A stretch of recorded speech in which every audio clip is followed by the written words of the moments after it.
Oh. Try and warm up a bit first. It is freezing in here. Oh.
Hello, whoever's joined.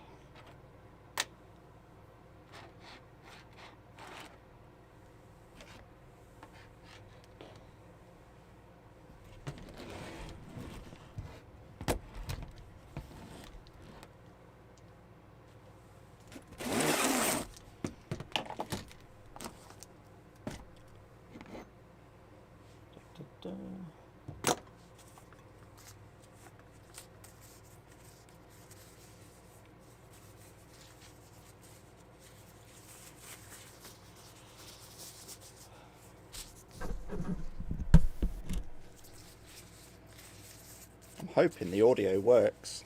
I'm not entirely sure.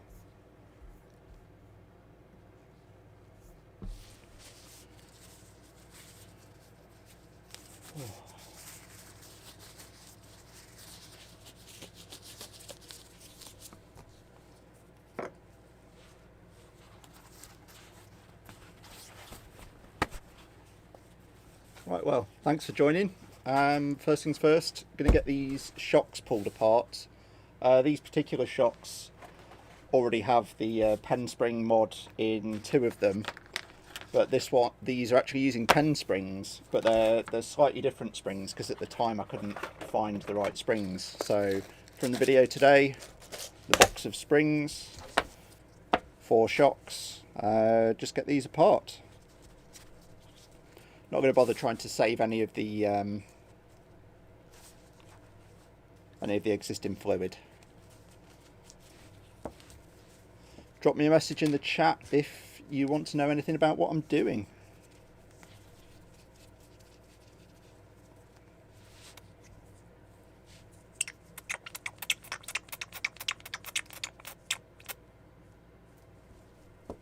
Now that's interesting because normally Traxxas shocks tend not to leak too much, but this one seems to have really dirty oil in it. So I reckon I've probably not done that up tight enough in the first place.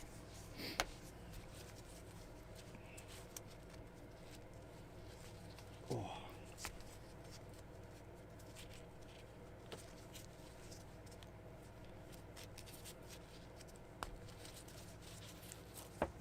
So just get all the springs off, get the spring retainers off.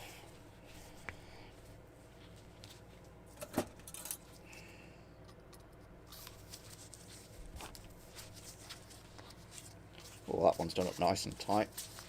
There we go.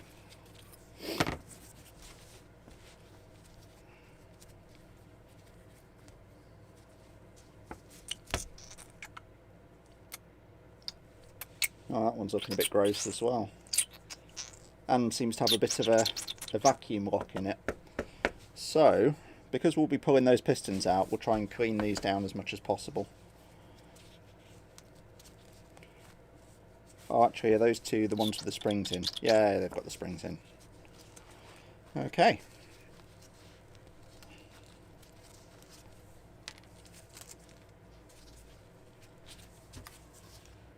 So this will be the pair that don't have springs in.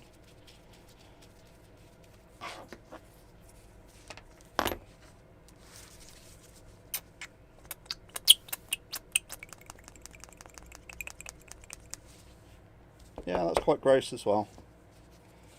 Now, I've been telling people that Traxxas shocks tend not to leak too much, but they don't seem to be leaking, they just seem to be letting a lot of grime in. It's interesting. We'll tighten them up and see if that sorts them out. Again, chuck any questions in the live chat, I'll try and answer them.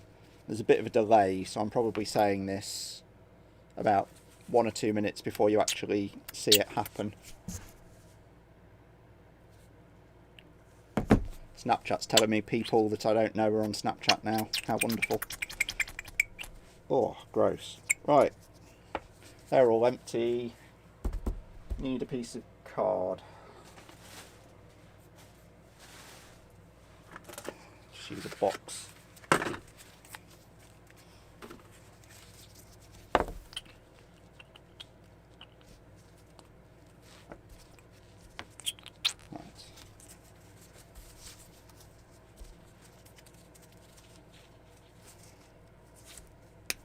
Right, so we'll get this rod end off.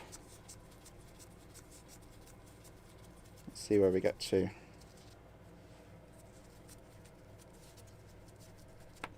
Just found a random O-ring as well. I wonder what that's dropped off. Oh, now I've lost all my viewers. Great. Oh well. Someone will watch it on catch up.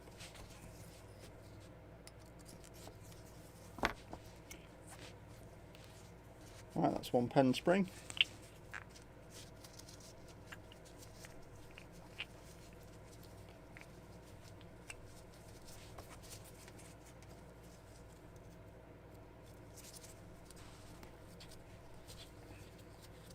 That's the other one.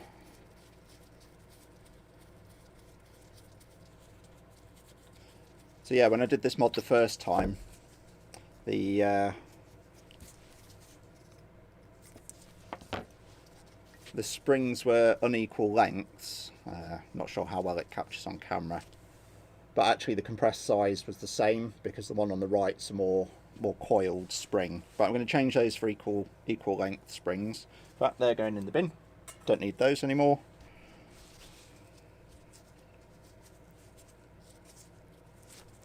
And we'll get these rod ends off.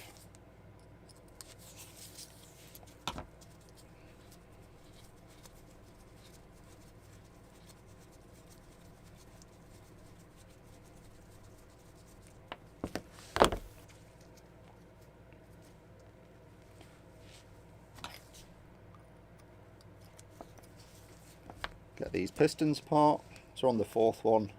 So I'm trying to do four pistons as quickly as possible. Then we'll get on to fixing the GS02. Damn. And the battery's died in my camera, even though it's plugged into a power source. How not useful. So I'll be back in a second.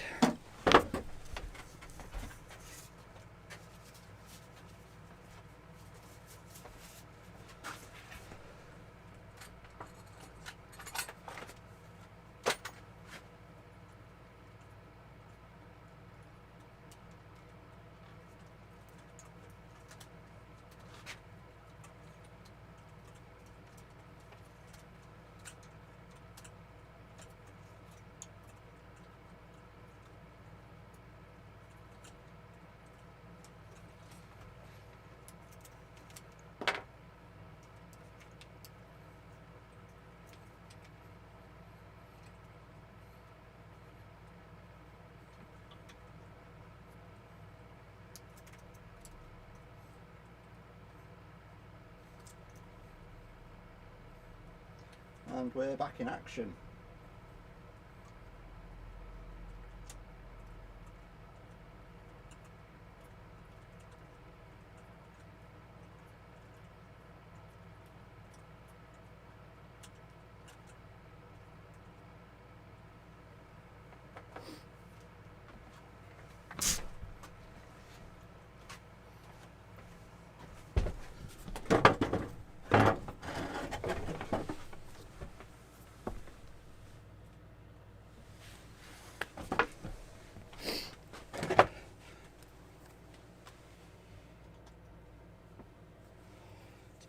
So that's an interesting one for me to learn. I'm using a Sony point and shoot camera for the streaming, and it seems to want my batteries to be charged to be able to stream for some reason. So it's plugged into the mains. Hopefully it will carry on working.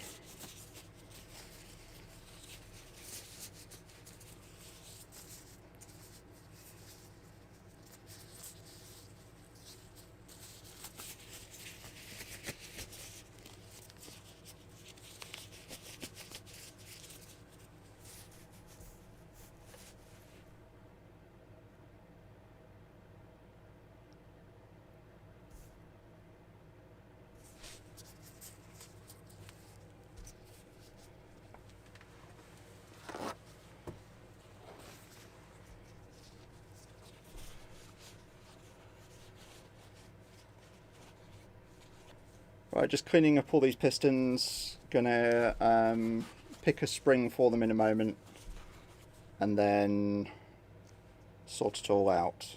Lost a piston. There we go.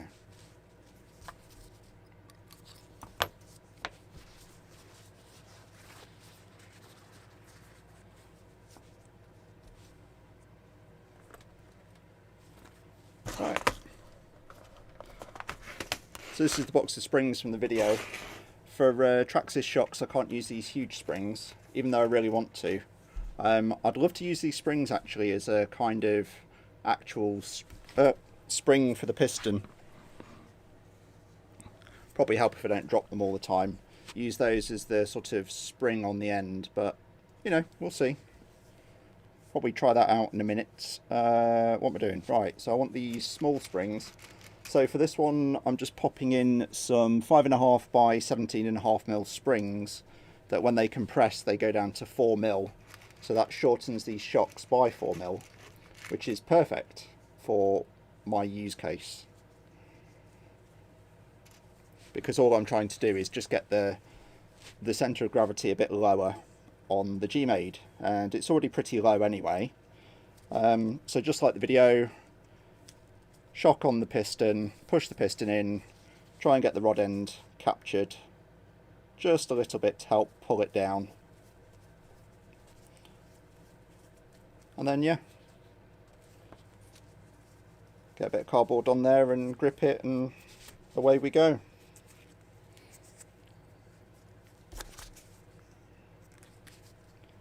Easier said than done though. I really should get some shock pliers if I'm going to do these all the time.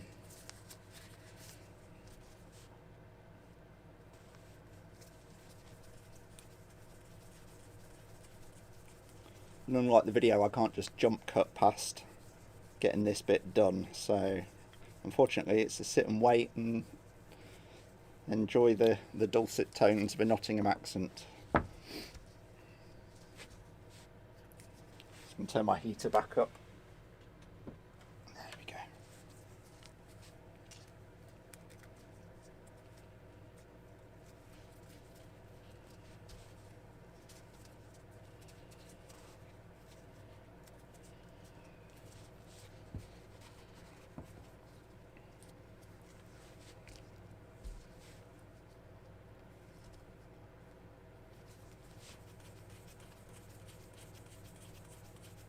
Hopefully the video is not too choppy. I'm not sure how well it's streaming. It's hard to tell.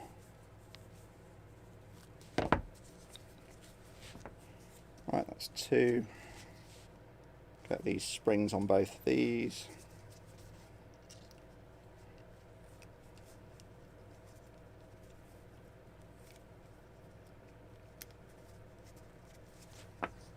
Yeah, the seals don't feel too sticky either, so it's not too bad. In case you're wondering why I keep looking over to the side, it's because my laptop's there and I'm just checking to see who's around. I can see that James is laughing at the fact that I lost my battery. Fair enough.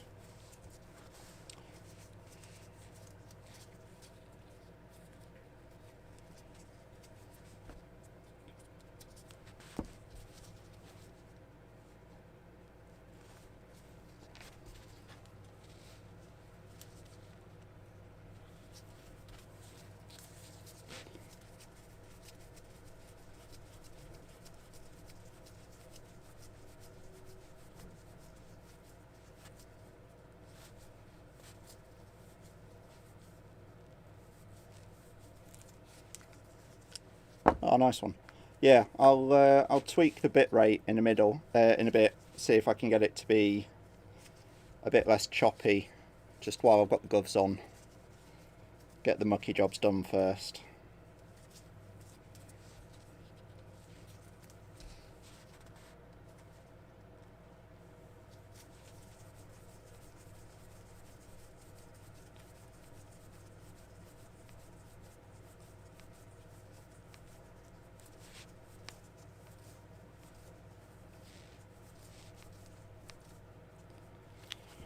Right, there we go. That's 3 of those done. And what I'm quickly going to check is these big springs do intrigue me. They're probably not quite tall enough for what I want. Actually no, they're 20mm, so that would fit on there.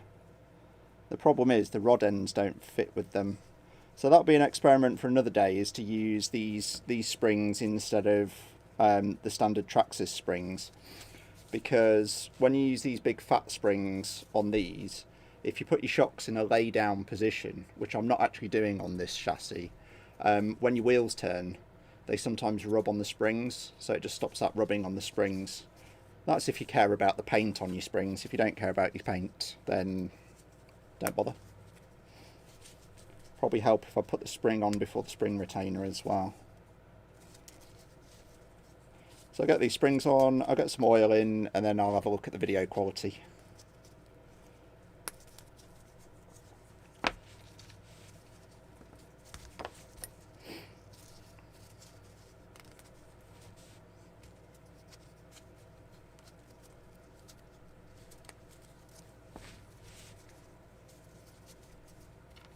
When I'm doing 3 or 4 shocks at the same time, I try to make sure I just do the step at the same time rather than doing one then the other, because then I can just check that each step's been done correctly.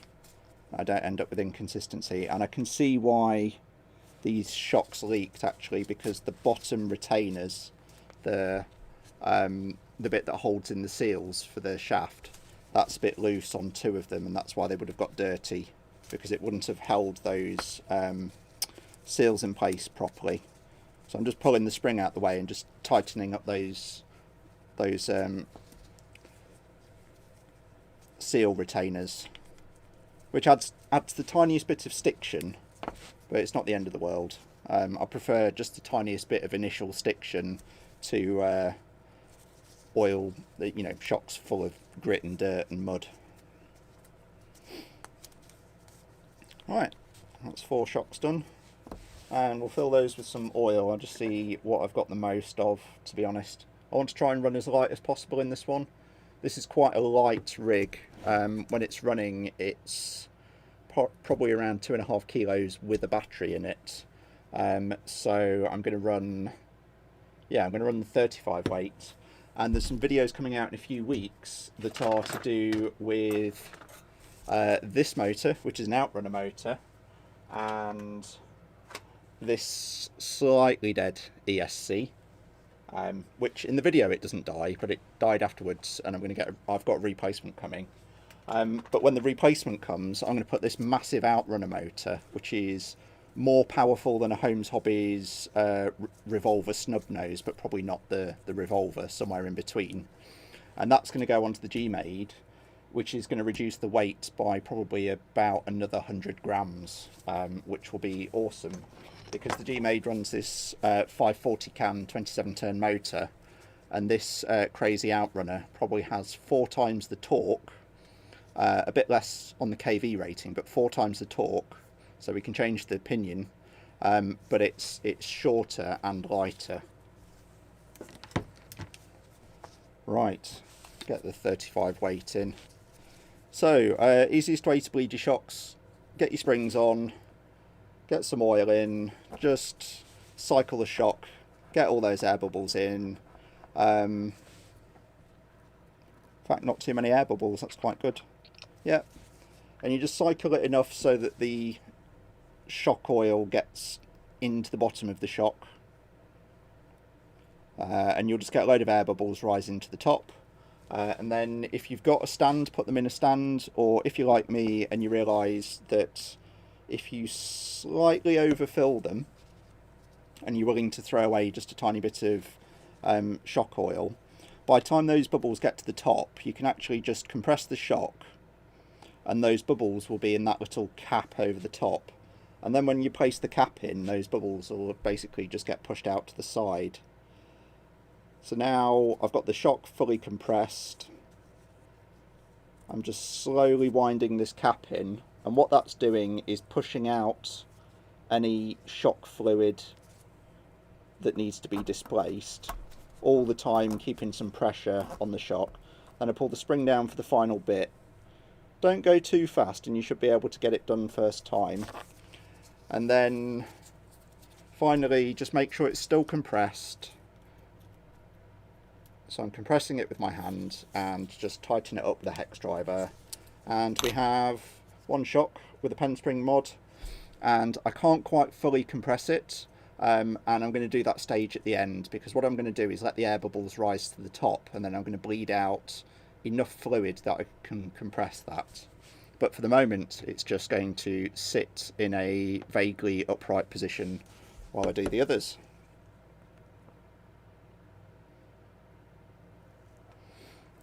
Okay, we're getting some playbacks of the stream, so I think some people are either watching it in playback and haven't fast forwarded yet, and a couple of concurrent viewers, which is cool. So I'm just cycling the shock up and down while I'm adding oil, fluid, depends what you want to call it. It is a form of oil. The bubbles have mostly risen to the top, but again we're going to bleed out the last bit of fluid, so we don't need to be too precious about that. Bob the top in, and I can see those bubbles have come right out. This time I'm just going to hold it on the worktop.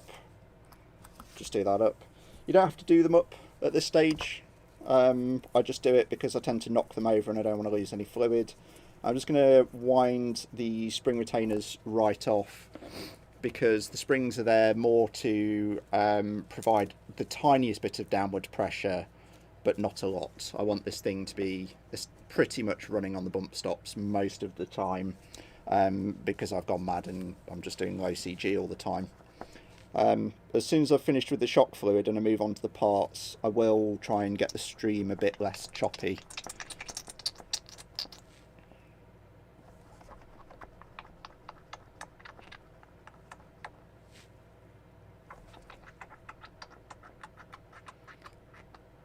It's probably to do with the fact that I'm sat in the garage and the Wi-Fi is on the other side of a brick wall that's a couple of bricks thick, and then there's metal in the garage and all kinds of other things going on, so I will work on that Wi-Fi signal. Hopefully my wife's not watching this, because the way I'll probably fix it is to buy another mesh node to go in the garage that brings the signal in. But you know, if she's not watching this, she won't hear that, and she won't hear that I've spent even more money on my YouTube hobby. If she is watching this, I'm sorry.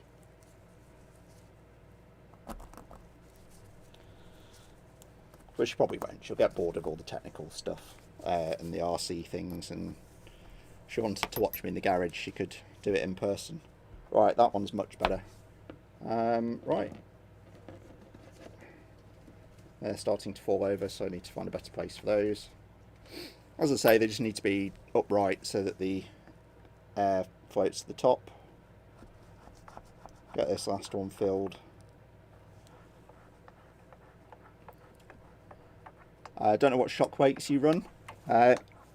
Chuck it in the chat if you want to have a discussion. I'm running a 35 weight or a 425 CST for a truck that weighs about 2.6, 2.7 kilos. The scattergun is running the same actually, but that's on Proline big bore shocks, so that actually has a lot more fluid, so it's a lot more damped, so it has more of an effect. But because the shocks are laid down, there's less spring rate and it's more reliant on the fluid, whereas these shocks are going to be up and down in the proper position to get a linear spring rate, and that means that they just want to run something that's thick enough. If I ran like 50 weight shock oil in those, when you do fast things, the suspension wouldn't activate enough. Right, let's see if we can fix this stream quality.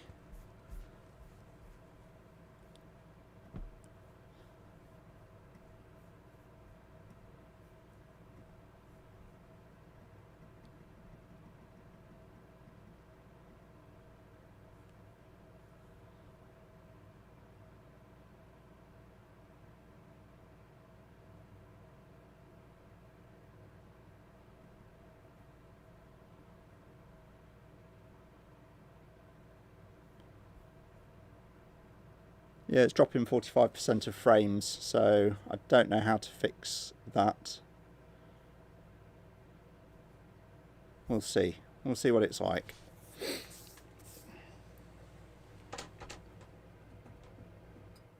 Right. Okay. So now those shocks have sat for a while. That's the last one I did. That's the next last one, so we'll start with these two. This shock doesn't quite go full travel, so all I'm going to do here is open up the top slightly and push it down to full travel, and I should see a tiny bit of shock oil leak out, and then I'll do it back up again. That's now down to full travel, and then as I cycle that a few times, yeah, that's spot on. So just needed to bleed out the tiniest bit of shock oil, although that is not playing ball. So there's another way that we can do this, which is to open up the seal end, which is easier said than done because it's now covered in shock oil, just like my fingers, and bleed that out.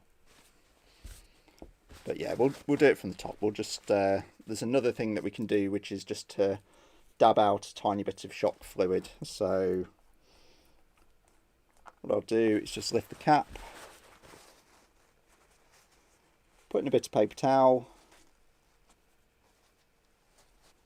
just get the tiniest bit out, put this cap back in, because what's happening is this cap is displacing an amount of space, and then that sort of forces it to not go to the bottom, and that I've managed to remove enough there that now goes to the bottom and is now a pen sprung shock. We'll just check the rest, and what I tend to do is check them before I try and bleed them out, because sometimes you just bleed them out through practice or just through routine, and you don't need to, so always worth double checking. And they are totally covered in shock oil now, so that's making me look silly on the live stream. Right, let's see if I can just grip that. There we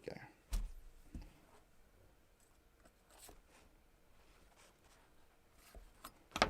What I'm going to do again is just try and let the smallest amount of oil bleed out through the thread.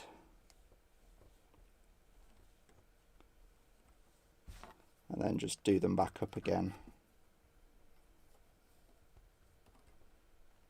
Yeah, that's not bleeding out. I'll try again. So there's enough in there that it just needs, again, just a little bit dabbing out. And it really is just like 1 or 2 mil. It's not a huge amount that you need to remove.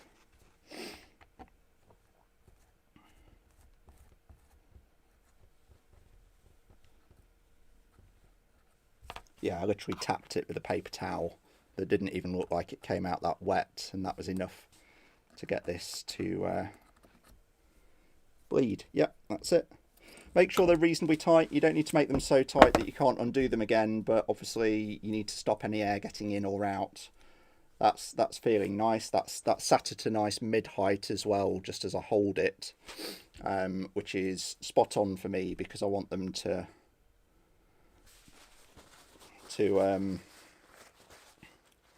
be as low as possible and not raise too much when I'm trying to climb up stuff. Right, that one's actually fine. That one just needs the tiniest bit removing. So I'm just going to go straight in with pliers, just save some time. I'm not gripping these too tight, but you know, tight enough to allow me to do this. So I'm just pushing it down and then doing it back up and then opening it up again, and that just lets a bit of oil seep out each time. And that, yep, that's all the way down to the bottom, so we'll just do that back up. And that one I just missed, so I'll try that again. Don't think I did it up tight enough before I released the pressure. Get a bit of shock fluid in the cap. You can just tap the cap, put it back in again, and that should have removed enough.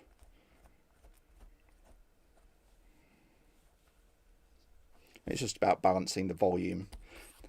These shocks, they don't have a bladder, so they are designed to be a bit of an emulsion shock, so you do want a tiny bit of air in there, but you don't want enough to stop you from, well, you want as little as possible, but they are still an emulsion shock, so there should be the tiniest bubble of air, but not too much. And I'm just removing a fraction of a mil.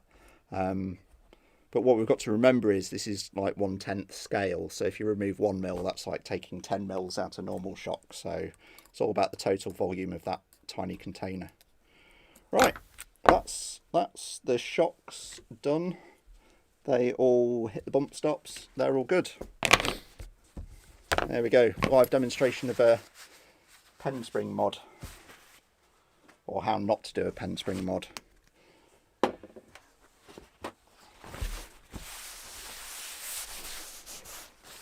Right, the main problem with this at the moment, apart from the fact that my driving style tends to break it a lot, is it doesn't have any shocks, so that gives it ultimate flex, but obviously not so great on the trail.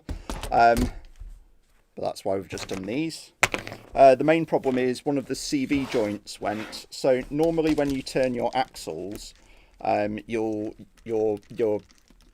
turn drive shafts, you'll see that your stub axles turn because you've got locked diffs. This front left one can turn independent of the rest, and that's because it just spat out the drive shaft pin. So what I'm going to do is open up this box of goodies from Korea that took an inordinate amount of time to get here. Now they claim it's because of all the coronavirus stuff, but all the tales I've heard is GMade are a bit slow at shipping and it can take forever to get anything. The good thing about buying stuff from Junfac is they give you a wonderful free gift, and that wonderful free gift is heat shrink, you know, the stuff for wrapping up wires, which I always thought was a really terrible free gift until I realised that every bit of heat shrink I've used has come from a GMade parts packet, and I've recently run out, and so having this turn up means I've got some more heat shrink, so I can heat shrink the motor.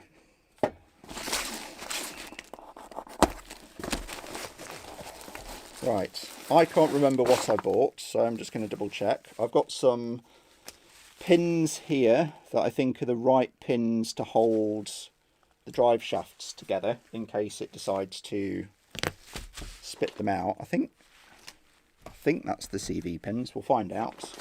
I've got a load of extra rod ends. The GMade rod ends are a bit hit and miss. Sometimes they're really useful because they're quite short. Other times I curse them because they fall apart all the time. We've got CV joints, which is what we need right now.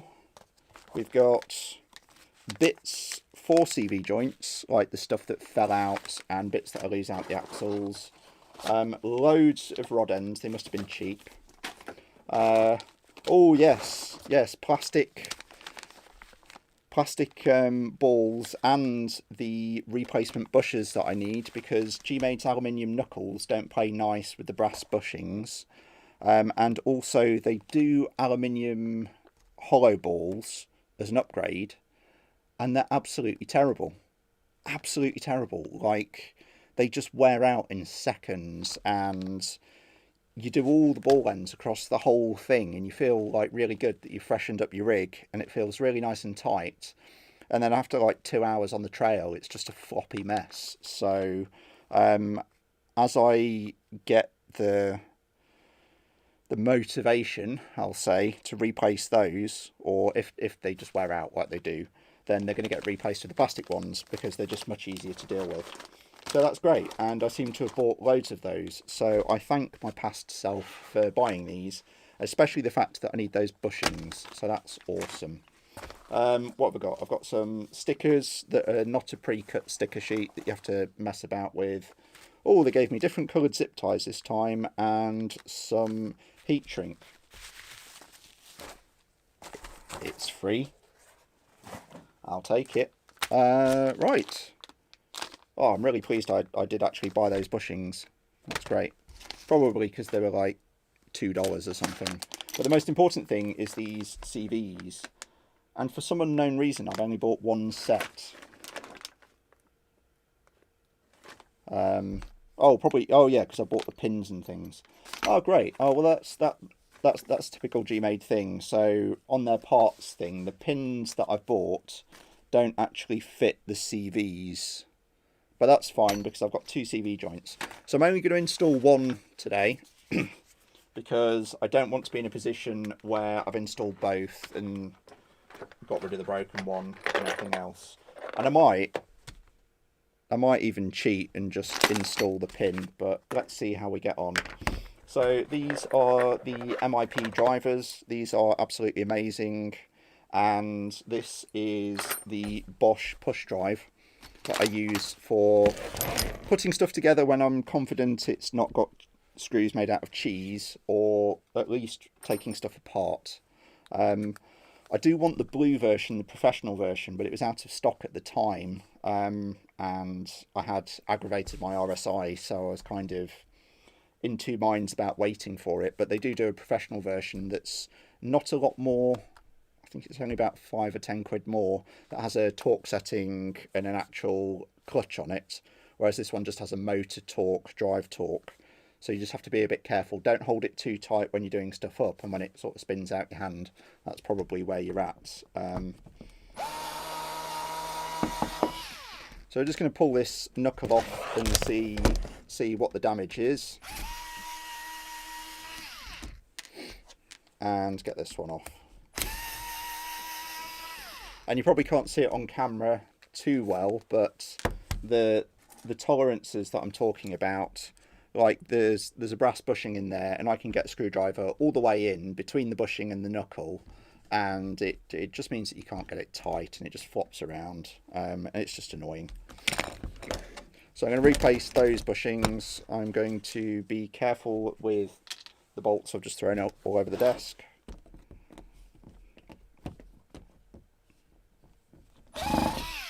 Oh, great.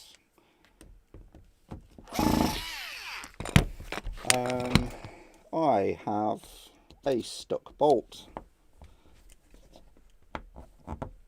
Oh, that's really stuck. These are engineer screw extractor pliers. They're made out of a super hard steel, and they've got like grippy teeth for grabbing stuff both ways. They're absolutely fantastic if you can get a grip. Sometimes you can't, you have to Dremel stuff out, but in this case I've rounded a screw, and these screw extractor pliers should allow me, because I can just get them round the hat of the screw, to get enough of a grip to twist that off. Although it does look like I've done my usual silly thing of putting green Loctite on this, so I might have to heat it up with a soldering iron.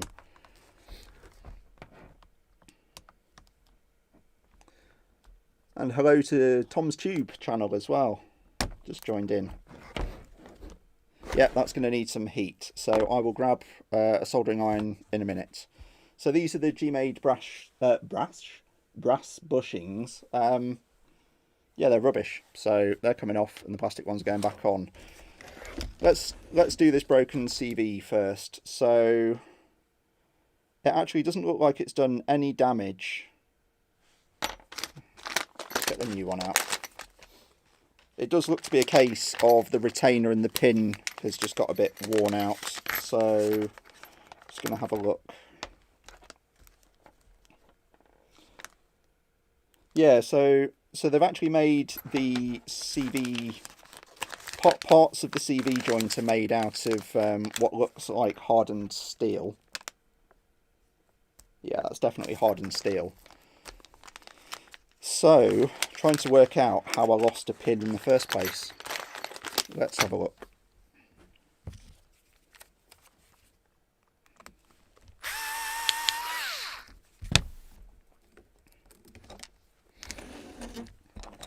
Right, so we've got a knuckle that needs a 1.5.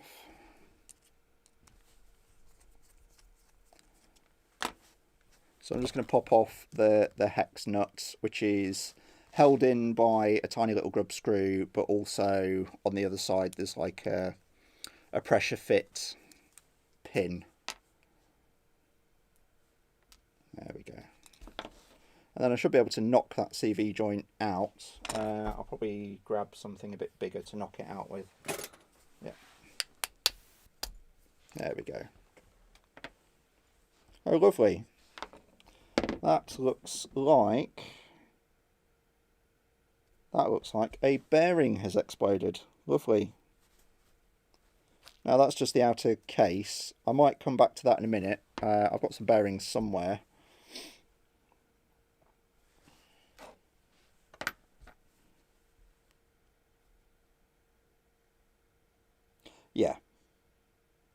Yeah, that's quite obvious. So the cup for the CV joint, the existing one has basically gone a bit egg-shaped in one of the retaining holes.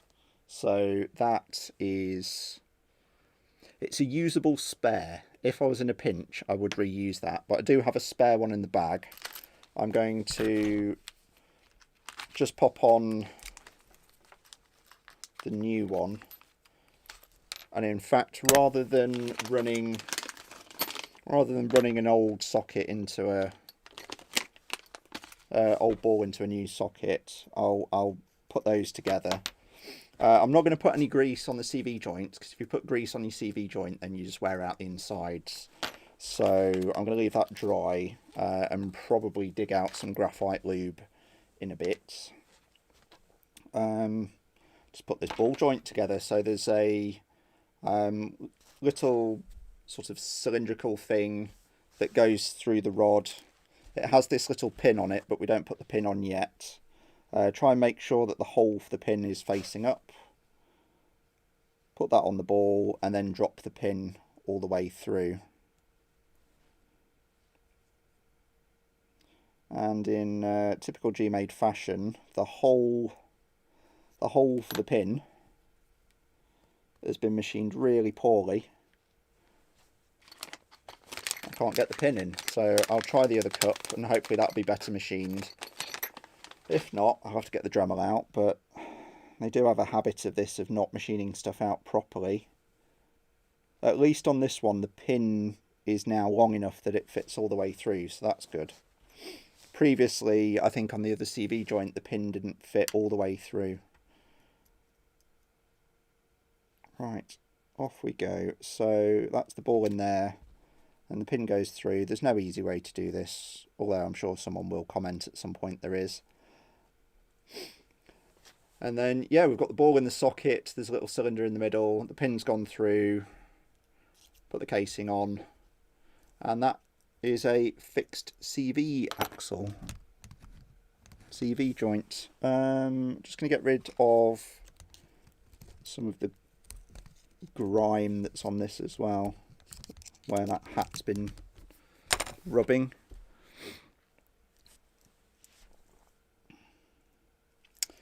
Yeah. Now, what to do about that bearing? I'm going to see if I can find my bearings. I'll just be a moment. And I literally mean find my actual bearings, not I'm getting lost in my own garage.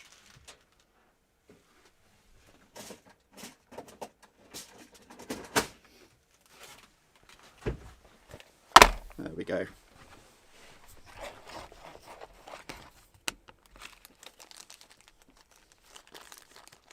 That looks like the right one, 10 by 15.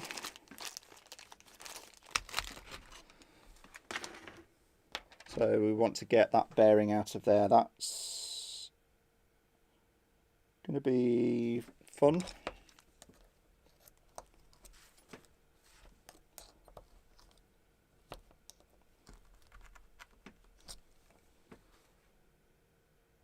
Might have to push the other bearing out first, for which there's a little slot to push them out.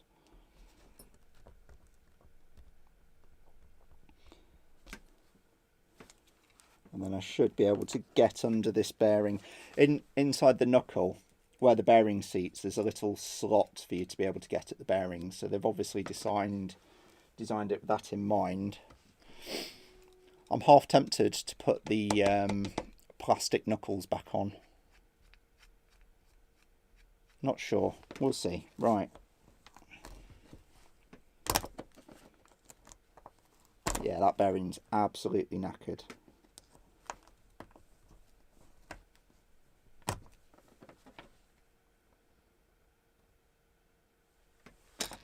That's going to be a right pain to get out.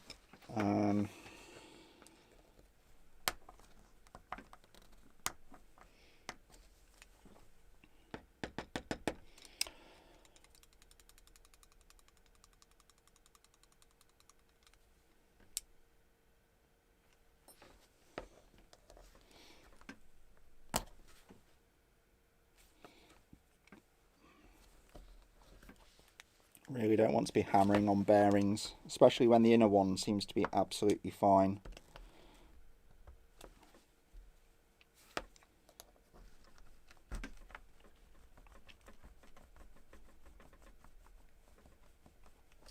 So I'm just trying to push the screwdriver between the inner bearing race and the knuckle to try and lift it. The tolerances I remember being super tight on these.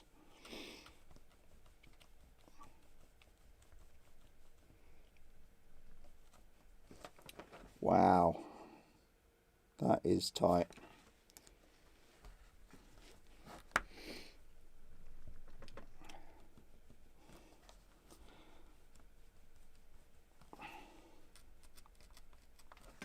Is that lifting? Yeah, it's lifting slightly, so I should get that out. Shouldn't be an issue. I say shouldn't. Who knows?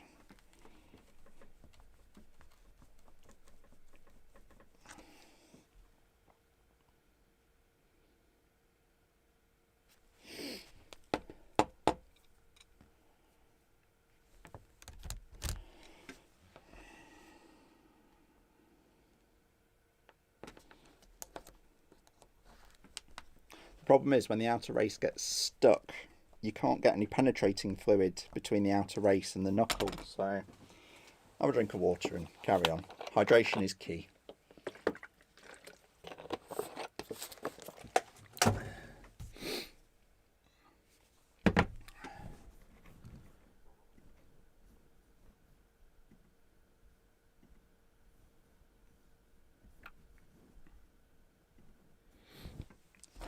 Right.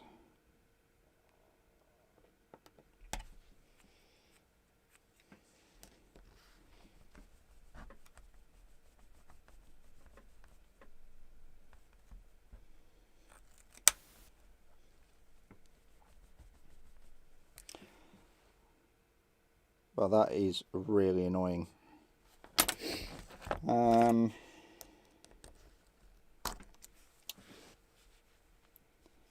Annoyingly, it's a really smooth bearing. It's just with the bearing race exposed, that's going to explode at some point.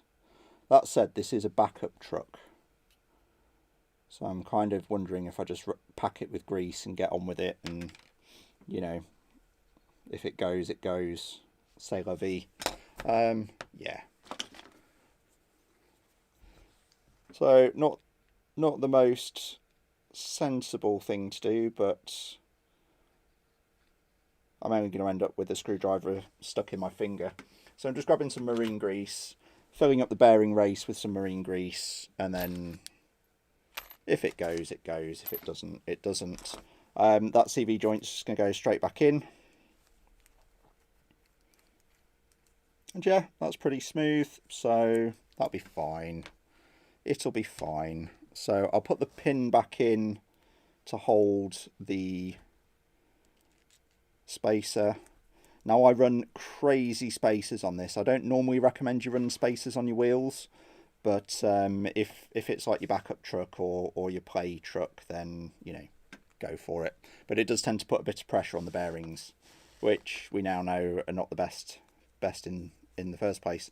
But this is running an 8mm hex nut, which gives it an extra 5mm of offset, so adds 10mm to the track. And then the wheels that I run also have another 3mm or 6mm total track. So this thing's super wide, so it very rarely tips over to the side. But I've done the pen spring mod because it really does like to tip over backwards. Right, we'll grab these bushings and then we'll try and extract that other screw on the other side.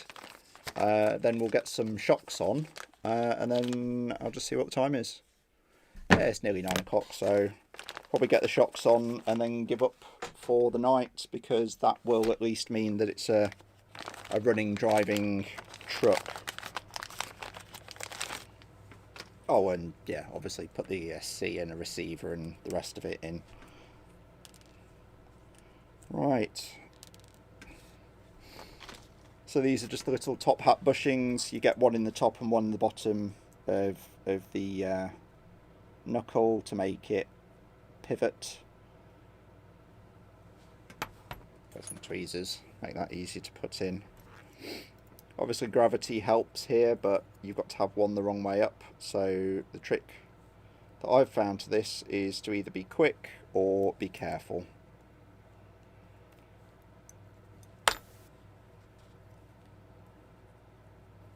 So I'm just holding that bushing with my finger. This has got to kind of like slide in and kind of catch, so it locks into the diff as well. The front diff has had its bearings replaced, the rear hasn't, so that's on the cards at some point. And I think in the future I'm just going to start live streaming so I get used to talking in front of the camera, because I've realised that I've not said so and lots of other things. So that was good timing. That was good timing as well. It's been good practice to not worry about self-editing or panicking, and I'll be thinking about maybe live streaming in the future, maybe to a smaller audience or maybe to an unlisted stream, and then edit that down for the videos. So I've just squeezed in that CV joint, twizzled the axle to get it into the right position. Then I'm going to grab the fixing screws, drop a bit of Loctite on them, and then hope that I don't have to address that bearing for a while. Now, yes, I've lost the race to the bearing. Yes, that's a bad idea. But this truck just sits in the boot of my car. I've got the G500 for most trails, although it doesn't have the best tyres on it. So this is more a kind of, you know, this is the third truck that I was going to sell, but I'm just kind of keeping as a backup. It's fun every now and then, especially when your other two trucks have portals or are as capable as my other two are. Oh, that's way nicer with those plastic bushings in. To have a truck that's got some other kind of challenge with it, and the straight axle truck is a different thing. It's not that they're any less capable. I mean, you're less likely to catch the caster hubs, but you are more likely to catch the pumpkin. But there's ways to drive around that. It really believe it's, you know, it's not the truck that you have, it's the driver that you are.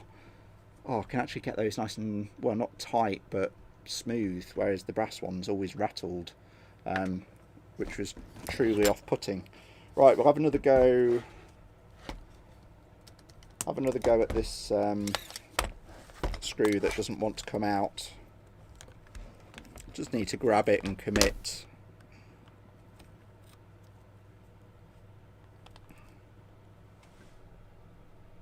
Yeah, that's eased off now. So these engineer pliers I'll probably chuck on the affiliates page. The affiliates page is not for me to make any great money, because, you know, not to show off, but unless hundreds of thousands of you use it, it's not really going to sort of make a huge tangible increase in my salary. It's more to showcase all the things that I use, and you know, I get a tiny kickback for it, so it might buy me some lights or a microphone at some point. But more I can kind of keep a track on what you're going to do. I'm going to throw this screw away and replace it with a different one, because the head's all chewed up. Right, so I'm just going to lift this out, grab those two brass bushings. Be glad that I've done that. The brass bushings are great if you're running the plastic knuckle and the plastic C-hub, caster hub, but they're pretty terrible if you're running the metal versions. So I would say plastic bushings for the metal versions and the metal bushings for the plastic versions, and that seems to be what Traxxas do with their hop-up parts, so that's interesting. You know, while Traxxas is expensive and not always the most thought out stuff, well, no, it's expensive, but it does tend to work. You know, it's not cutting edge, it's not going to break any kind of records for being super clever, but at the same time it tends to just work, and that's why I like it so much. God, I sound like a Traxxas fanboy. I bought this GS02 because I didn't want to be a Traxxas fanboy, and then it broke constantly, and someone said you need to buy a Sport because they don't break. And I bought a Sport, and they're right, they don't break until I start modifying them, and then everything that I modded broke, and so I went to the scattergun, and that's been pretty mental ever since. Now I need another screw. Because this is my backup truck, I'm just going to grab a screw out of my pot of doom, which is just stuff that I've removed from other trucks, and I just throw in a box. You know, half-used screws and everything else. They're all right. They'll do for now. Right, on we go.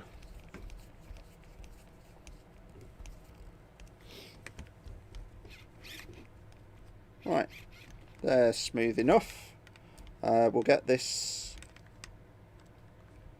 drag link buttoned back up. Then we'll get some shocks on it.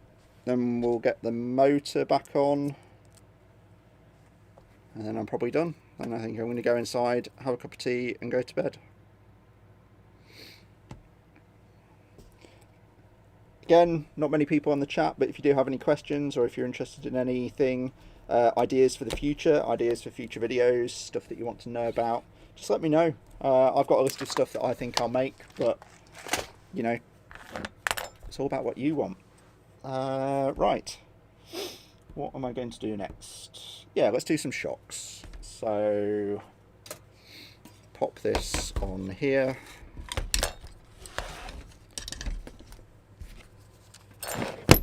So for the shocks, I'm going to switch over to a 2.5mm bit, and I'm going to use,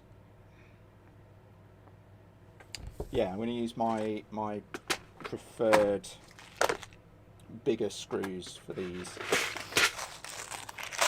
So I still haven't quite worked out what the proper name is for these. These are like the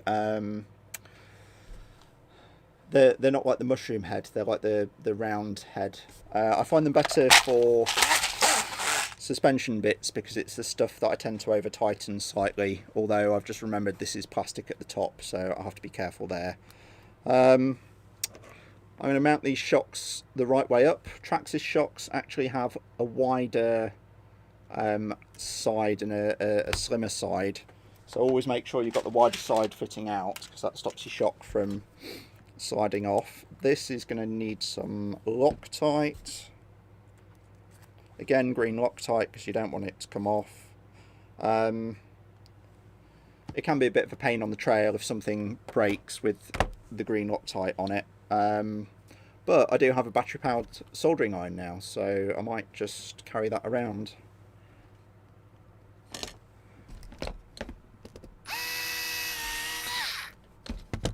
Right, that's on. Oh, got a bit cold there.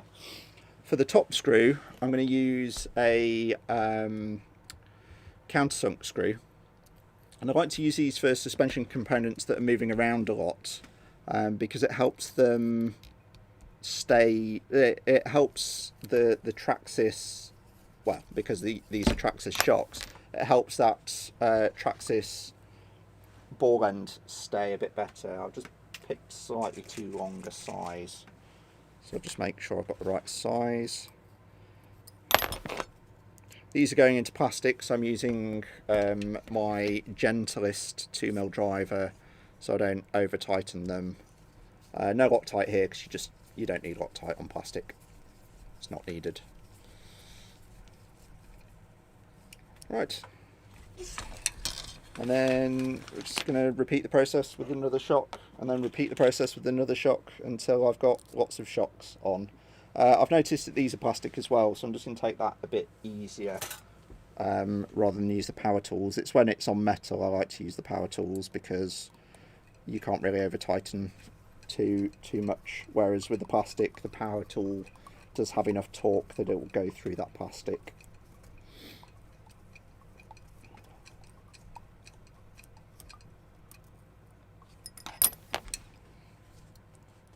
I've also noticed I've managed to get the colour right on the camera.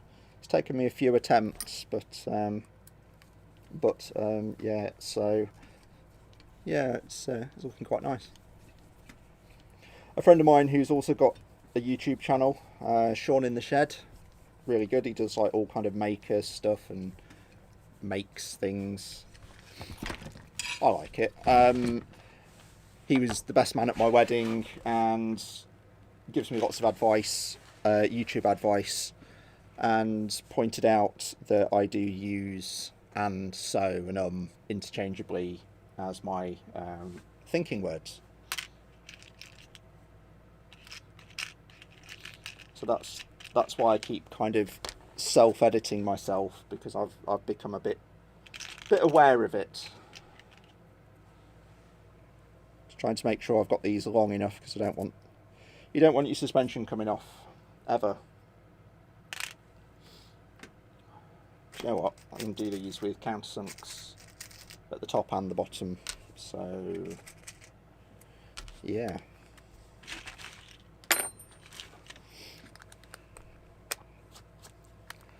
You know what, after doing this I might start watching other people's live streams a bit more, because it is kind of watching people go slowly crazy, which is interesting. It's a bit like that film Falling Down with Michael Douglas in, although I haven't tried to murder loads of people or steal my own children from anywhere. They are both safely tucked up in bed, because they still live with me, unlike his character in the movie. Great movie. Yeah, I was right about people going crazy as well. It's a bit floppy.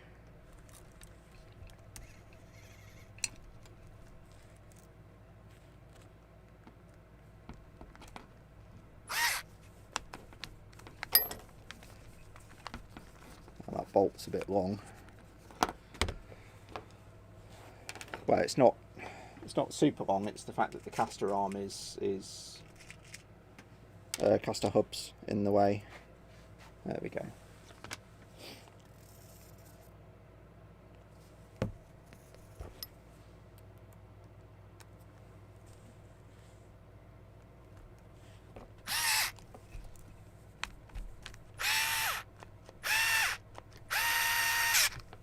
There we go. Awesome. And these top ones are plastic as well, but I'll just be careful.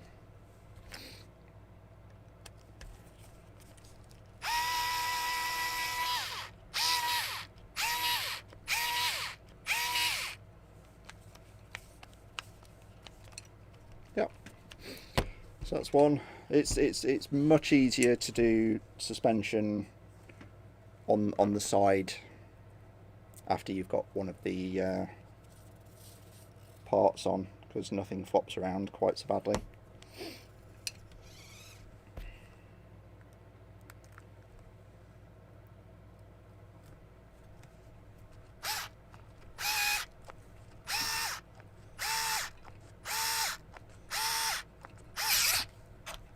There we go.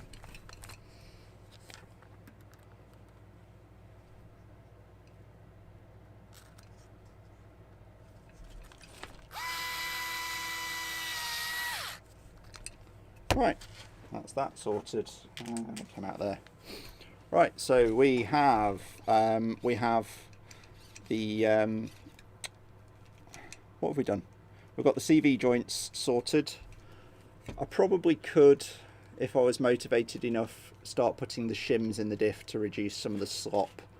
But the weird thing is with this thing, the sloppier and wobblier it seems to be, the better it performs, and some people have been absolutely surprised at how well it goes up stuff, given the noises and the creaks and moans it makes. I've got a bag full of wheels somewhere, so I can put a wheel on it in a bit. Just have a minor tidy. Right, let's get a motor in, which is somewhere. Right, so we're set up for a 13 tooth pinion. So I need to find a 13 tooth pinion. That's probably a bit too big given that it's running a 27 turn. So I'll probably dial that down. In fact, I'll check my pinions first before I start messing around with it. I did go through a phase where this ran a 20 turn 5 slot motor, and that thing was really noisy but had amazing low speed control. So I'm used to running it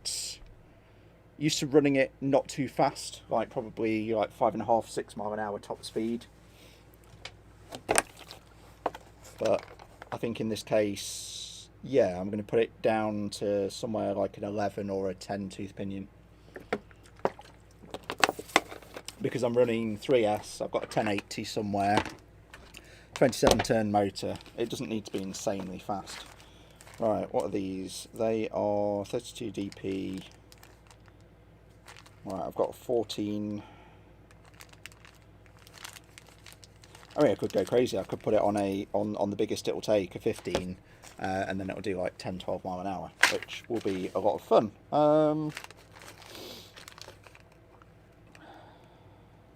They're mod 6, which would be awful. That's a 10. Any advance on a 10? No, 10 it is. Right. And this is the same as the Traxxas, although I kind of like this style because it just has numbers on, whereas the Traxxas has letters. Although the reason why Traxxas has letters is because you've got two spur sizes and you've got the gearing, the 2-speed. I think this comes with a 2-speed, it just doesn't have differing pinion size, spur sizes.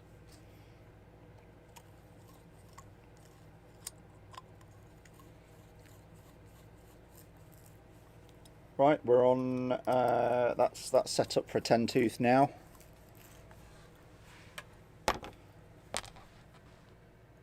It's been a lot of dirt getting in that spur, but hey ho. Try and find the flat side of the motor to tighten the pinion onto. And squeeze in that motor plate and hope that that fits. Yeah, it does. The pinion I'm running here is a RW Racing pinion. I really like these pinions because they seem to be cut really well. I'm just looking for my 1.5mm Allen key. They're cut really well and they mesh brilliantly.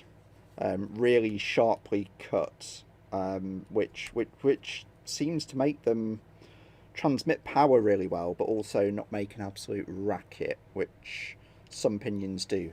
The only challenge is when you're in the smaller sizes is to not tighten them up too tight, or you pull the trigger and the pinion explodes and your truck falls off whatever you were climbing up. And if that's too specific an example, that is the specific example of what happened to me.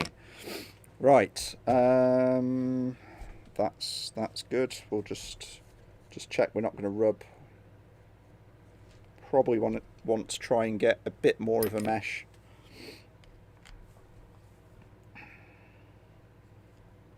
You want as much of the teeth touching as possible without the little grub screw rubbing on your spur.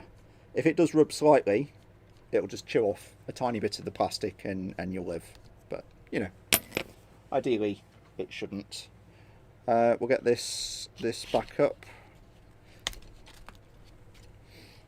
I'm not a huge fan of how this goes together. It seems to be overly reliant on having to have the sliders to be able to hold your gearbox, hold your spur cover in place, but that's how they make them. And it might seem like I'm bagging on GMade. I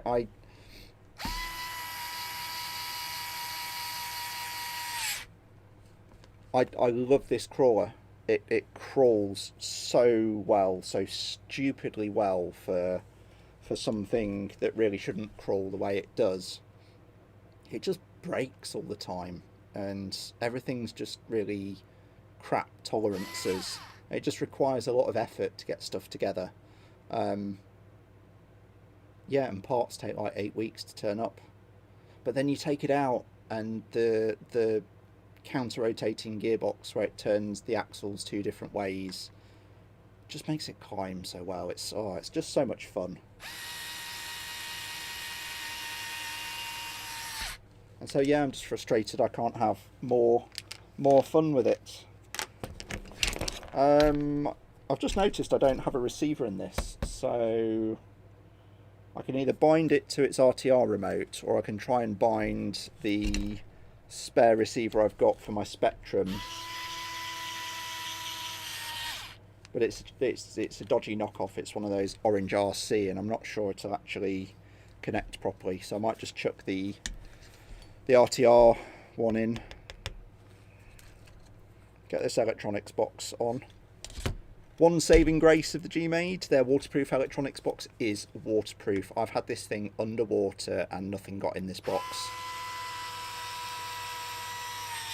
And when I say underwater, I mean to the point that I had to have the controller sort of at the water's level because the truck was so far under that the radio waves couldn't get through. That was a lot of fun.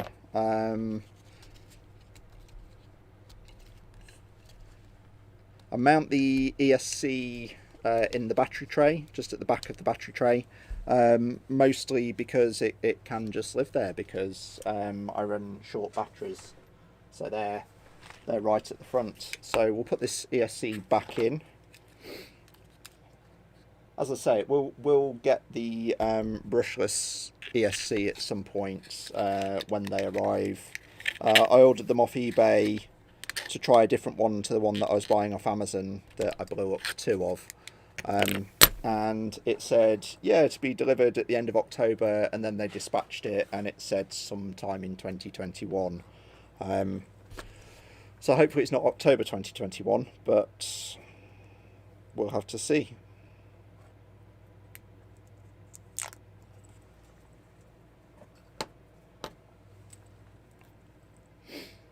But yeah, on the whole, brushed versus brushless, it depends. I've got an axe system in the scattergun. I've got a Holmes Hobbies snub-nosed revolver waiting to go in the scattergun when Parcel Fast decide to actually, you know, receive it and then allow it in the country and then charge me a fortune for the privilege of actually owning anything. Once they've done that, I should be able to test things out. Now, what do I need? I need a battery and I need a receiver. Let's do that. Let's do a battery and a receiver.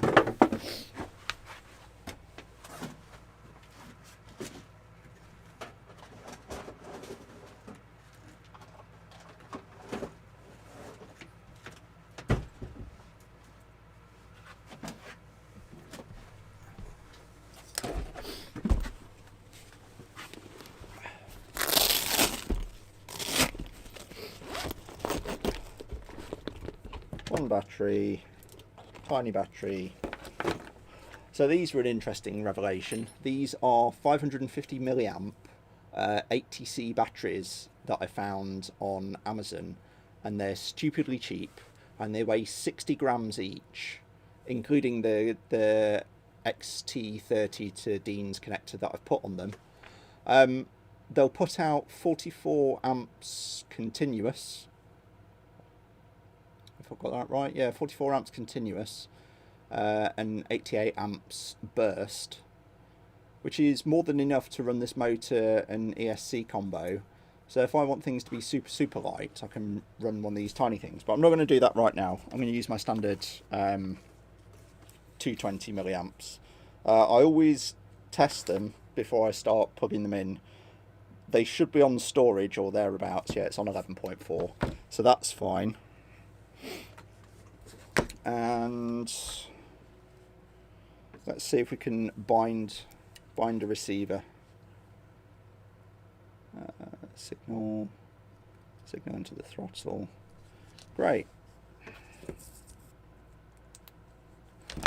Probably want the transmitter.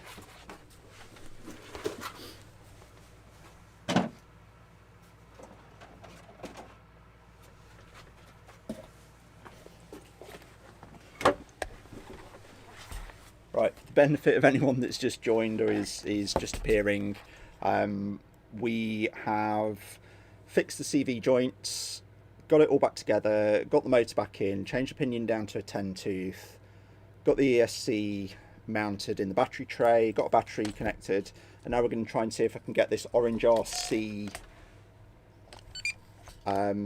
receiver to bind. It's got the bind on it, so I'm just going to go straight into my menu and go into binding.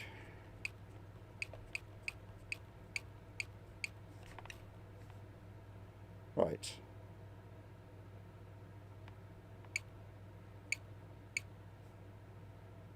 Right, cool. Okay, so turn this on. That's flashing away, and let's see if it binds. Says it's found a DSM2.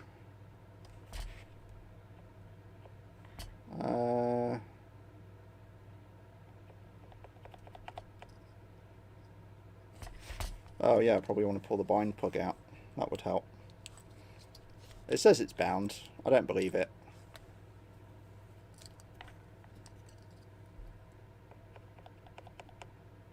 We're flashing a lot, and the hobby wing's not picking it up. So rather than mess about with that and the spectrum, I'm just going to assume that buying a receiver for £6 for a transmitter that costs £200 is probably a bad idea.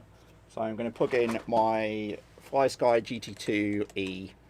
GT2E, which I really like, actually, surprisingly enough. The steering trim and the throttle trim are really good. You can't set any endpoints on it. As we've said on the stream, this is a backup truck, so I'm not too bothered about that. I'm going to just feed in some wires. On this as well, I've got some capacitors to smooth out any brownouts. The capacitors are there because the servo draws enough power to cause it to brown out every now and then if you bind up the servo. So you could probably get 2 or 3 good turns of the wheels when it's bound up before it kind of runs out of power. But that's also why I run direct drive on the scattergun. Again, if you've just joined and you've got any questions, just pop them in the chat and I will try and answer all the questions as they come in. I'm just going to plug everything in and hope that they're going into the right one. So I'm assuming channel 1 is steering and channel 2 is throttle. I've been wrong in the past. And then I'm just plugging my little capacitors into any remaining channels in the receiver. It just helps the receiver with having enough power when you're trying to kill it. Right, got a power button somewhere.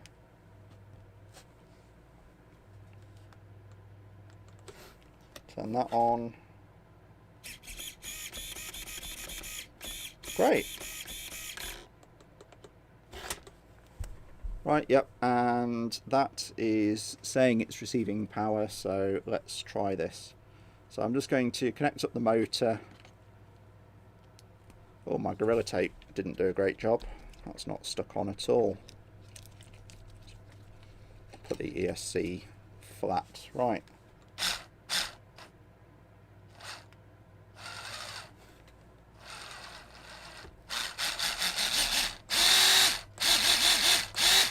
Cool, that's working. Was not expecting that. Gearbox sounds absolutely terrible as usual. Wasn't expecting anything else. I'm going to, because the ESC doesn't seem to want to stick, I'm just going to pop some impact glue on the bottom of the Gorilla Tape and just stick it in. It'll be fine.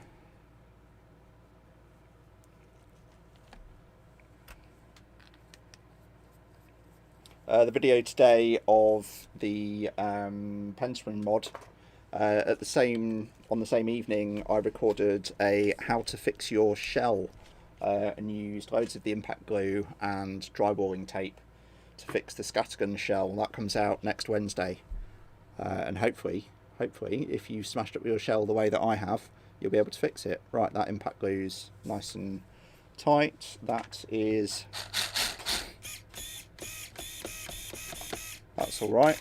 Takes a bit of getting used to because the servo on the scattergun's super fast. So even though this is a 35 kilo super fast DS servo, compared to the scattergun, it's not that fast. So what I'm going to do is I'm going to turn this off actually, and just grab my programming card, if I've still got it on the desk somewhere, and just check that I've got all the settings set correctly. Sure, I had a Hobbywing card on here somewhere.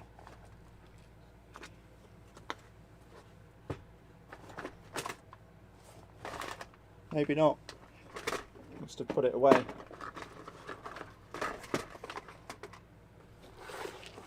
Well, that's a new one. I actually can't find something because I've actually tidied up for once. That's impressive.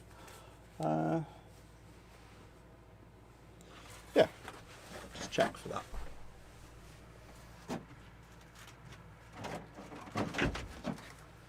And there we go. Hobbywing programming card. So just going to check the settings on the ESC, just make sure it's on the 7.2 volts, because the servo should be able to take it. I think it's 14 on the BS on the settings. Ah, yeah, there we go. It was set to 6.2, so we'll turn that off, take the programming card off, turn it back on again, and then hopefully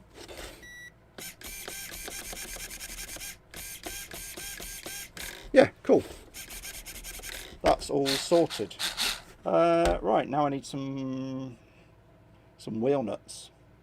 That'll be interesting, because this thing's been broken for so long, I'm not even sure where the wheel nuts are. Not even sure where anything is for it, to be honest. I can't see the screws for the electronics box either, so I am just going to take a quick look on my parts shelf to see where they are. But first, I'm just going to put the lid on this electronics box before I forget, because that would be great. Take it out in the nice winters that we have here, and get it full of mud. I'm sure there's like Americans watching this going, oh no, you don't get proper winters, blah blah blah. We're in Britain. Our winters basically consist of mud and really terrible rain.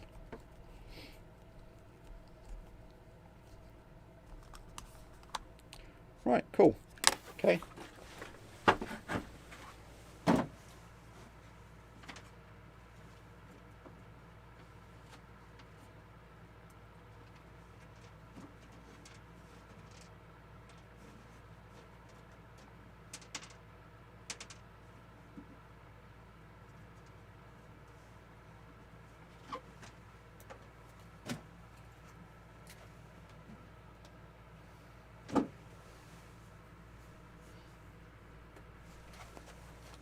Right, most of the bolts I needed were stuck to a motor, so that's why I had to dig them out of the parts box earlier. Right, we'll just bob this back on.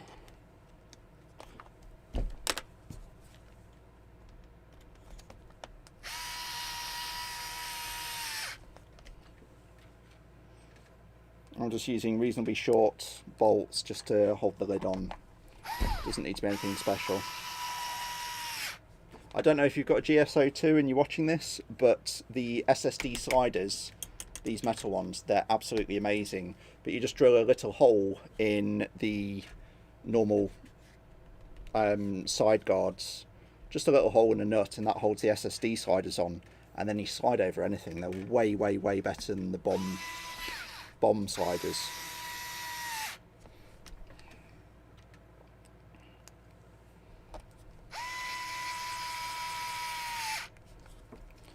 Right, that's that. We'll get a battery tucked in.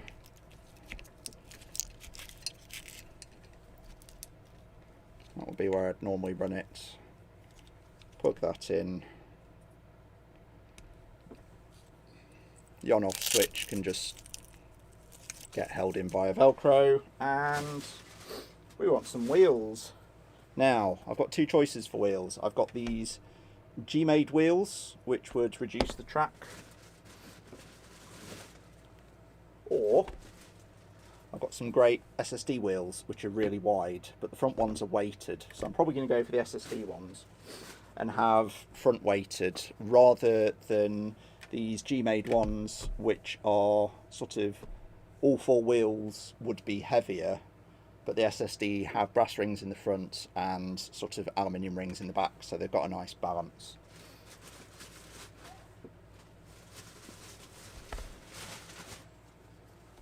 There we go. All of them on the Louise Roundy tyres. Get your Louise Roundy tyres. They are awesome.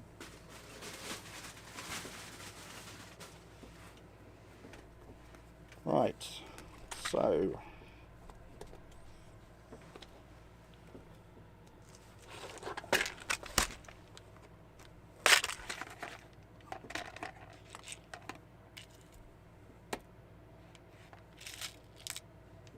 try and find some wheel nuts or things that are big enough to be wheel nuts.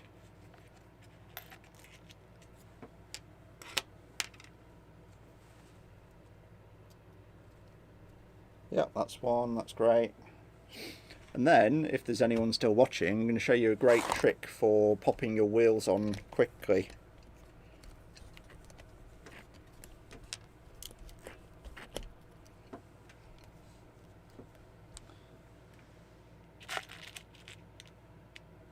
Just finding the last one that I can use as a wheel nut. Right, that'll do. And then, what do I need? I need some crush washers.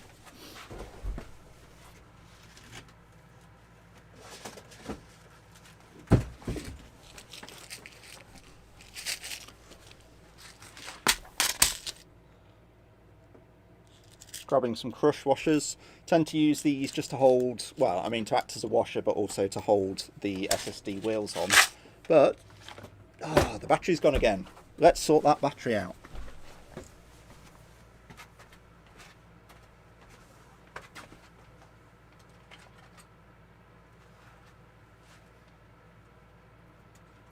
We'll be back shortly with a new battery.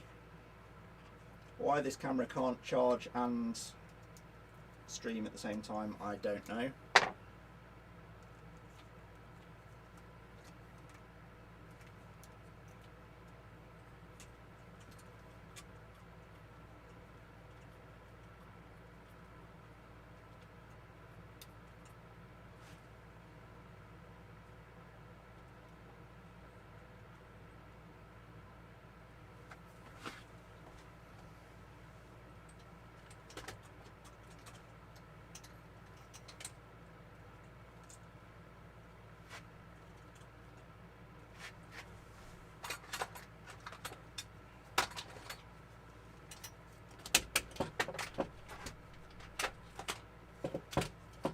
Right, minor technical difficulties, just sorting out charging batteries so that we can continue.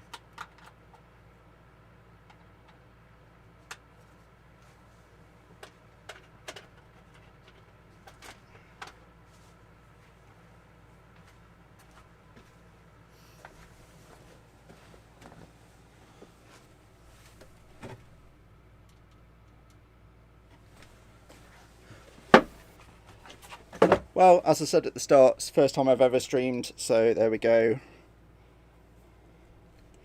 If you're still with us, just trying to find the right size crush washers, because I picked the wrong ones.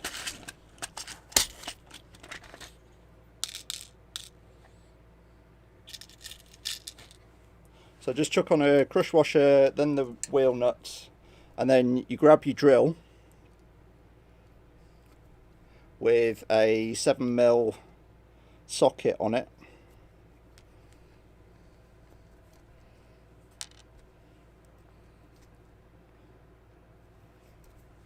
Set it to about, I don't know, this is like an 18-volt drill. Set it to about 6 out of 18 because it's a Bosch one. That's it, the wheel's on. Dead easy.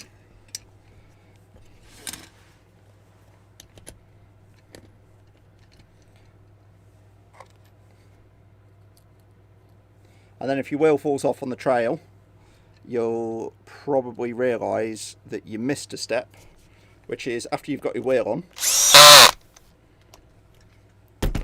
is to just grab a wheel nut and a proper driver and just tighten them up at the end so they're nice and tight. Right, need a heavy one first. Now the Louise Rowdy tyres, I put these on 2 different ways. So I put them with the longest part of the, so there's some bars on the tyres, put them with the longest part of the bar facing forwards for the front ones, and then I have them flipped for the rear ones so they have a little bit less traction. That's because as your weight shifts backwards and you transfer all of the weight down to the back, you lose traction from the front, so it just helps the front keep biting without you needing to use overdrive. There we go.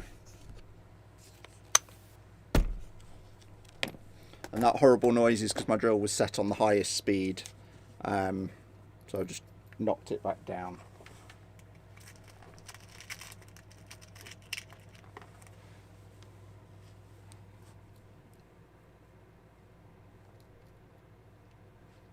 Right, get this last one on. There we go. It's much less violent noise. And that should be capable of driving over something now. So we'll just drive it across the desk. Oh, that's got lovely brushed low speed control, that 10 tooth pinions, wonderful. And that's climbing really well. Let's see, how can I demo that? Let's try it this way. So this is the benefit of a pen spring mod. Normally people would be sort of saying, oh yeah, this thing that's, you know, one tyre high should have, you know, your back wheels should not lift the ground, blah, blah, blah. I'm not a fan of articulation. So as this climbs on the front, if it will climb on the front, you'll see this rear wheel is starting to lift off the ground. So now I have all the weight of my crawler pushing down on the front left, the back rear and the front right. This wheel here, rather than just flopping down and not really doing anything and flexing out, it's just in the air. And if it's in the air, it's not helping me. And that means that the rest of the weight is being pushed on the other three corners. We're putting more pressure, more grip onto three surfaces. Now you would think that that would give you less traction, but actually it's giving that front left the most pressure that it can, so that you really bite in and you don't skid around or slide around. But I am pretty happy with that. We'll just try that again without giving it a helping hand over the stand. No, it can't quite lift because everything's skidding around. But yeah. Now, question is, how much wheel speed has it got? Can we take out our camera? Oh yeah. It's actually spinning the wheels on the table, which is enough for me. That's now a completely fixed crawler. Sort the steering trim out. So, have we got enough trim in there? Yeah, we have. Don't need to mess around with the steering rod too much. Those bushings just need to wear in slightly. We've got a tiny bit of bump steer right at full turn. Well, that servo's not quite finding centre. Or I've over trimmed it, that's all it is. Right, that's fine. We'll just find the right trim there. Yeah, that brushed motor is lovely. I forget how nice a brushed motor is. That's really nice low speed.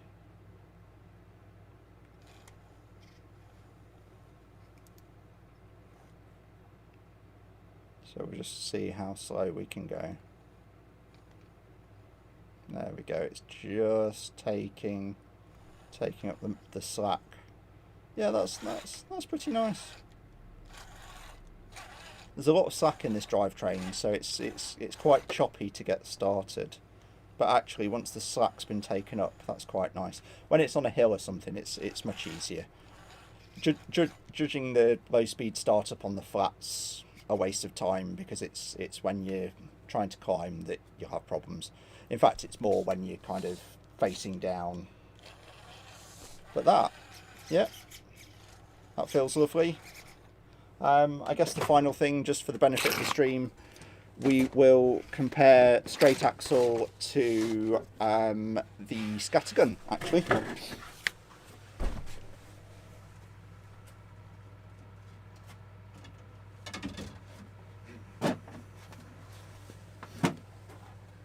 So they've both got the same tyres. I'm not sure how well the camera picks it up, but what we can see, or what I can definitely see, is that the belly of the scattergun is much lower than the belly of the GMade, but the clearance under the portals is much higher than the clearance under the straight axles and the pumpkins. So where it's lower in the belly, and it's much lower in the belly, it's got the same clearance front to back. So the trick to driving this is making sure that if the front can get over something, if the front drops, you know the belly's going to catch. So you can see it better here. This is super flat all the way. You've got the same clearance at the portal as you have on the belly. Most TRXs are sort of lifted up and you've got way more clearance under here. I really don't care. the belly on this is completely flat, so if I can get the front wheels over something, it's just a case of a bit of wheel speed and off it goes. And the weight of this at the moment feels quite heavy because it's got this axe system. Now the ESC and motor that I'm going to put into this, the ESC and motor together weigh less than just the motor of this axe system. And then when I can run them on that tiny little battery, the 60-gram battery that'll sit right at the front here, what's going to happen is the ESC is going to sit at the front, the battery is going to sit at the front, there's going to be a tiny motor. That thing's going to be a lot lighter. At the moment it weighs in about 3 kilos with the battery. With the tiny battery and the new motor and everything else, it's going to be about 2.5 kilos with a shell, so that's going to be quite mental. This, you can probably see, it's got a lot more breakover space here. This has got a much flatter belly than a standard TRX as well, so that's quite different. But with that pen spring mod, it sits much lower than it did previously. Previously, it was just sort of running on the bump stops at the front, and the back was quite high because there was no weight in it. With the pen springs pulling it down, that's practically on the bump stops. So this is running almost a droop suspension, apart from the fact I've got those springs in there, so that when it is pushing a wheel down, it's actually got a spring physically pushing the weight down. The same with this one. I've found personally with a droop suspension, when you go into sort of degrees of articulation, the back end just kind of flops down, and I don't like that. I like the wheels to be tucked up and nice and high, and I'm really happy. So the GMade's back in action. The final thing to do with that is, try not to rip the transmitter apart, the final thing to do with that is to put the shell back on, which is easier said than done. So I'm going to get this battery out, put that back in my LiPo box. My LiPos live in a LiPo safe on a concrete floor, away from anything that could set on fire. Watch my LiPo video for why I do that. So we have this shell. This shell was kindly donated to me by someone who took pity on me after I smashed up another shell that he'd given me, after he took pity on me smashing up my other shell to pieces. So thank you very much, Andrew. Just going to put the body pins back in.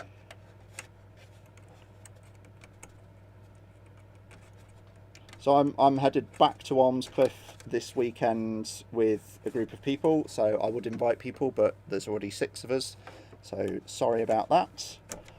The way that I secure the shell on the back of here, because I do have shells that fall off and body clips are a pain, and that's where the O-ring came from, it came from the body shell, is I've got 2 aluminium body posts and a brace that goes over the top. They go into the standard body post mounts, which I just need to back one of the grub screws off, and then that whole thing goes in and holds this shell on, captures that shell. And the reason for that is because I lose body posts all the time. I think I lost 5 this weekend, but it also braces the chassis, but it braces the chassis outside of the shell, so that I can get the shell as low as possible. And the lower the weight of your shell, the lower your centre of gravity. And now I've done the pen spring mod, the lower my centre of gravity, and the whole thing is going to climb like an absolute awesome truck. So I'm actually quite glad I've got this together, and this is probably going to get strapped to my backpack and get a run out this weekend while I'm playing with the scattergun and having fun at Ormscliffe. But yeah, that's another truck of mine that started out looking scale, that's ended up looking more like a comp crawler, but doesn't actually compete because I don't even know if we have comps in the UK. I mean, you can't even go to the pub, so I'm unsure if you could go to a comp at this point.